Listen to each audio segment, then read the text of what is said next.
ఆయన అనుకుంటున్నాడు ఇంకా ప్రజలు ఇంకా అమాయకంగా ఉండారు, ముద్దులు పెడితే హగ్గులు ఇస్తే ఇంకా ప్రజలు అదే మాయలో వచ్చేసి పడిపోతారన్నారు. ఒక్క ఛాన్స్ ఇచ్చి ప్రజలు అనుభవించింది చాలు. వాళ్ళెవ్వరు నీ మాటలకి నీ చేష్టలకి నీ యొక్క దానికి పడిపోయే పరిస్థితుల్లో ప్రజలు లేరు. డెఫినెట్ గా ప్రజలు నువ్వు వద్దు బాబోయ్ అని చెప్పి ఈ రోజు 11 సీట్లతో మిమ్మల్ని పరిమితం చేసి ఈ రాష్ట్రాల్లోంచి పాల్దోరారు.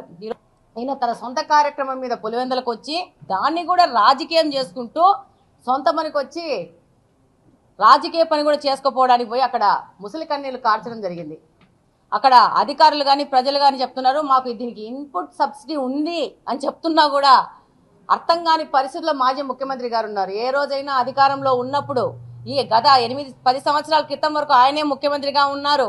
ఎన్నిసార్లు పోయారు, ఎన్ని న్యాచురల్ కెలామిటీస్ లో పోయి ప్రజలను పలకరించినాడు, వాళ్ళని అందుకున్నాడు, వాళ్ళకి సపోర్ట్ గా ఉన్నాడని చెప్పేసి ప్రజలందరూ ప్రశ్నిస్తున్నారు. అందుకే కదా ఆ రోజంతా హెలికాప్టర్లకి అటు ఇటు తిరిగాడు కాబట్టి ఈ రోజు ఆయన్ని పదవిలోంచి తీసేసి నువ్వు పనికి రావు అని చెప్పేసి ఒక జడ్జిమెంట్ ఇచ్చి ప్రతిపక్ష హోదా లేకుండా ఆయన్ని కూర్చోబెట్టారు. ఎమ్మెల్యేగా గెలిపించి ఆయన్ని ఇంత చాలు నీకు అని చెప్పేసి ప్రజలు డిసైడ్ చేసుకున్నారు.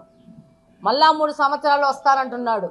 ఆ రోజు ఒక్కసారి ఛాన్స్ ఇస్తే వచ్చేసి ఏదో చేసేస్తాను మిరాకిల్స్ అంటే ఆ యొక్క తప్పును 5 సంవత్సరాలు ప్రజలు అనుభవించినారు. ఆయన్ను గతంలో ముఖ్యమంత్రిని చేసినందుకు రాష్ట్రాన్ని 15 సంవత్సరాలను వెనకబడి తీసుకుపోయిన దానికి ప్రజలందరూ 15 సంవత్సరాలు కష్టపడే పరిస్థితి తీసుకొచ్చినారు.